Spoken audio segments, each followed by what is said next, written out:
All right, from Northeastern, student athletes David Walker, Scott Etherton, head coach Bill Cohen. One last reminder before we get started, no video from cell phones, tablets, or video cameras. Hammond Communications is filming this for us.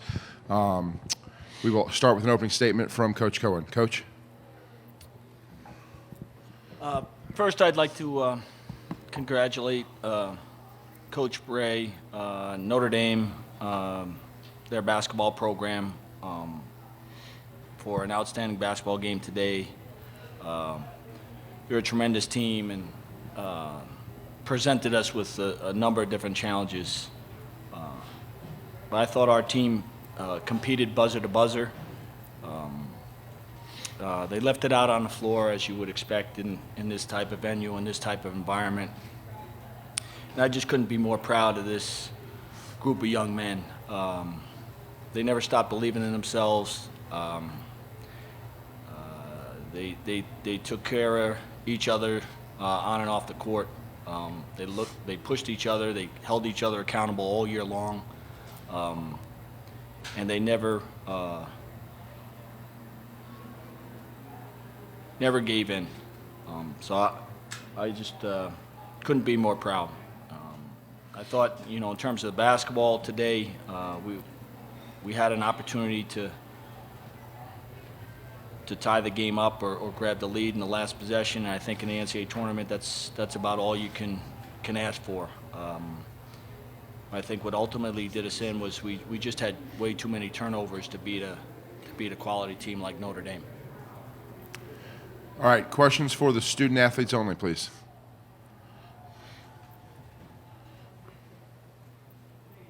Mike Whitmer with the Boston Globe. Guys, after you get that late turnover, you got the ball with about 30 seconds left, shot clock's turned off, down 2. Take me through the final possession, what you were looking for, what you were hoping to get out of it. Well, we really didn't expect them to turn the ball over like that, and it would have helped if we would have had one more timeout. I think we could have really got a play in, but I'm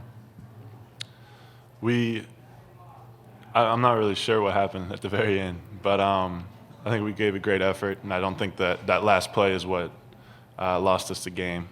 Like Coach said, we had some unforced errors coming out of to start the second half. We didn't look that sharp, and I don't know, that last play really didn't dictate the game for us.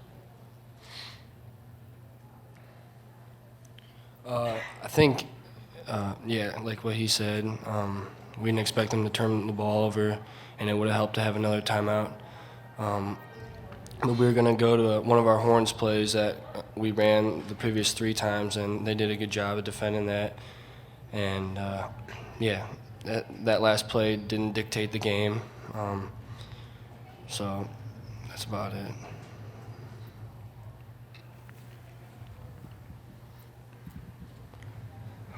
So that last play didn't dictate the game. In your opinion, what did dictate the game?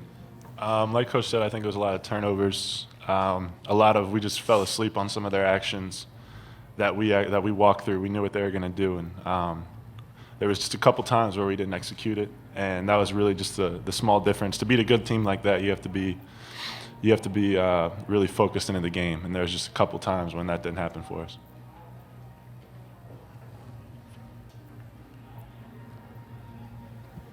David, were you looking for that three-pointer at the top of the key when you came around the curl, and then I think you had to give it up to Quincy? Was that the initial thing? Were you looking to shoot the ball? Yeah, that was the play I was talking about. I set a screen for Scott and then come off for a handoff, and I was looking to shoot it, but they did a good job of reading that, and so I wanted to keep the ball moving, and that's when I swung it to Quincy. Other questions? Over here. Zolan Kano-Youngs with WRBB. Coach, coming out of the half, Notre Dame comes out with some energy, scores a couple buckets, but TJ Williams, it seemed, really came into his own in the second half, whether it was getting his own putbacks coming out, and that seemed to kind of spread energy throughout the team. Can you just talk about his effort?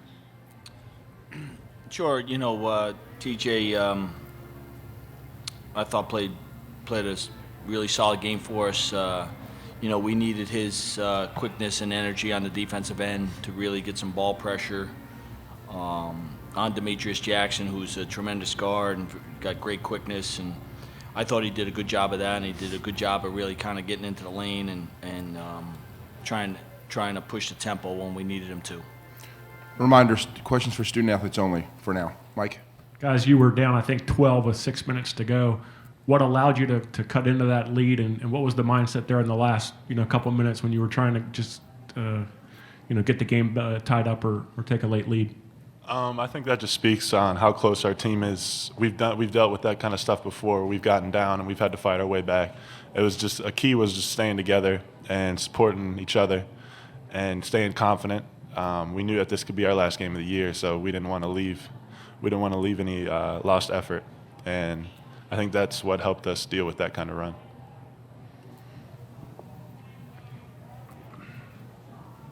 Yeah, right there. Addison Smith with the Duquesne Duke. Scott, can you just talk about your emotions right now, your last game in a Northeastern uniform? I don't think it's really set in yet. I'm sure it will when I get back to the hotel or something. But, I mean, I'm really happy that I came to Northeastern. I transferred here. And I've had a great experience. I got to play under Coach Cohen, got to play with Davey, some great players. And I've watched them win a championship my first year, and this year we had 2, and we almost had an upset. So it's been a great year, great career, I guess. Just to feed off that, Scott, also comment on your teammate Reggie, senior. Yeah, Reggie, I mean, he's one of my better friends in the team. And I'm sure we'll be friends for a while. I've never met someone from Alabama, so I'm sure I'll always remember him. And he's been a great teammate and another great captain for us. Any other questions for the student athletes? All right, gentlemen, thank you. You're clear to go. For Coach? Okay. Go ahead, guys.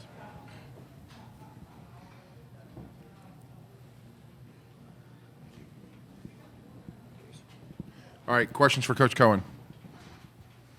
Go ahead. Bill Marcanizaro from the New York Post. Can you talk a little bit? Obviously, you don't know what's going to happen in those last couple seconds, but you had those consecutive run of timeouts that were working effectively for you.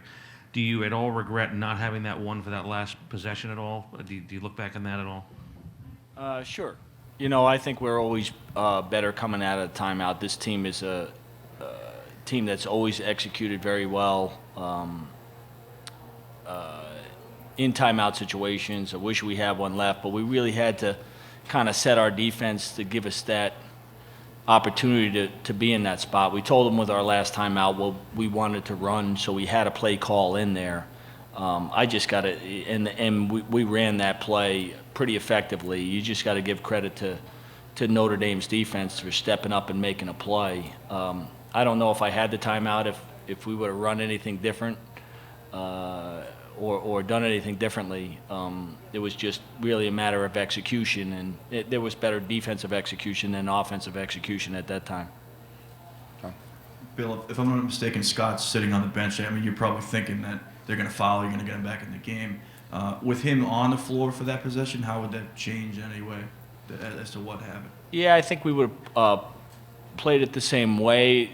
Of course, when you put Davey and Scott in the same action, one of them usually gets open, and you saw that, Scott got a few layups out of it, and then Davey got an open 3 out of it, because the defense has to really choose who they're looking to take away. So when that changes the play a little bit. Here. Tony DeFazio, Pittsburgh Sports Report. Coach, you out-rebounded Notre Dame almost by 2. You doubled them, and you beat them by 11 on the offensive boards, in spite of the fact that you shot nearly 50%. What led to so much success in the paint? Well, we've been a very good rebounding team all year long, and we've been a very good shooting team as well. We typically shoot a little bit better from 3 today than we did today. But unfortunately, I think our Achilles heel has been our turnovers. And when you give an offensive team like Notre Dame extra possessions, it's very, very difficult. It puts a lot of pressure on the other aspects of your game.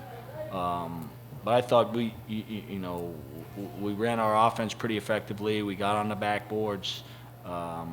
We made plays when we needed to. But ultimately, I thought it came down to our ball handling. Mike. I think Scott picked up his 4th foul, maybe with 11 or 12 minutes to go. with the stage of the game, the deficit that you guys had. Can you kind of take me through the thought process of what you were hoping to do, when you put him back in? Is it a roll of the dice to put him back in? Yeah. What was that decision like? Yeah, we tried to go a little offense, defense. I think we first put him back in with about 9 to go because the lead started to get a little wider. And, you know, you don't want to not give him that opportunity. I thought he had a tremendous effect on the game when he was in there. It was unfortunate he picked up some fouls, you know, because he was off to a great day, I thought, and we need him. If we're going to pull an upset of this magnitude, we have to have our best player on the floor. And, you know, he ended up playing 24 minutes today. You know, I would have loved to see that game play out if he could play his normal rotation and get, you know, 33, 35 minutes. Back here. Coach Dan Shaughnessy, Boston Globe. Given the stage that you're at here and the seating and the conference that they play in, I mean, did you have any fear that they might be intimidated or wide-eyed coming into this? And how do you explain that they weren't? Yeah. You know, this group, you know, I did that really didn't concern me coming into the game. Most of these guys, we always quite typically try to play the best non-conference schedule we can play and put ourselves in situations where we play against teams such as Notre Dame from high-power conferences in the hopes that we'll have an opportunity to draw on that experience. And, you know, this group has that to rely on. They've been in these opportunities. We've played the Georgetowns and the Florida States and so on. And so they were excited to play. They were anxious to play. But I didn't think there was any fear factor going into the game. I'm Kent Laird, Pittsburgh Trib. What was the challenge of defending August underneath and a couple of those block charge swing calls? What did you make of those? Well, you know, those are tough plays. We tried to coach our team up that when you have so many good shooters as Notre Dame has, it really spreads the floor and keeps the paint open. So it's a challenge to guard the paint and get out the shooters. And I thought we had a couple of times where we had it played correctly. It's a timing issue, whether you got to get there and help or recover to a shooter. So that guy has to do both things, and it's a difficult job, especially when you're dealing with, you know, a guard like Grant, who's a tremendous passer and has got unbelievable vision and he's got great ball fakes and pass fakes.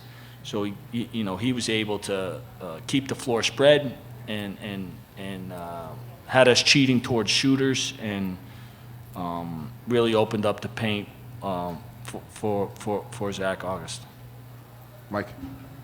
I know you probably don't take any solace in what might be a moral victory, but what kind of a statement do you think you made to the people watching across the country? I mean, I just, you know, my hope is that people, you know, would respect our effort today. You know, I told our guys before the game that, you know, the result today would be dependent on two things: our effort and our attitude. And if we had gave multiple and maximum effort, and we had a positive and aggressive attitude, I'd like our chances with our result. And this group did that. And also, I'd like to say, you know, a little bit about CAA basketball. You know, I think that's why the tournament is so great. You know, we were carrying the banner for the Colonial, where some really, really good players play, really great teams and great coaches. So we wanted to make sure that we represented the CAA in good fashion, and hopefully we did so today. Coach, I know this loss stings a little bit now, but how excited are you to build off this pretty good run? And then you have pretty much everyone coming back besides Scott and Reggie, and then you have a pretty solid recruiting class coming in as well. You know, we'll be excited for the future. You know, today this is about this group and what they've accomplished over the course of the season and their careers. We had three great seniors, and Scott Etherton and Reggie Spencer and Danny Young, a manager. That's a really special group, and to finish off their careers with a portion of the CAA regular season title a conference championship and a proud showing in the NCAA tournament. I'm certain that the group coming back will look to build on that and continue the proud tradition that is Northeastern basketball. All right, anyone else? All right, thanks, Coach. Thank you very much.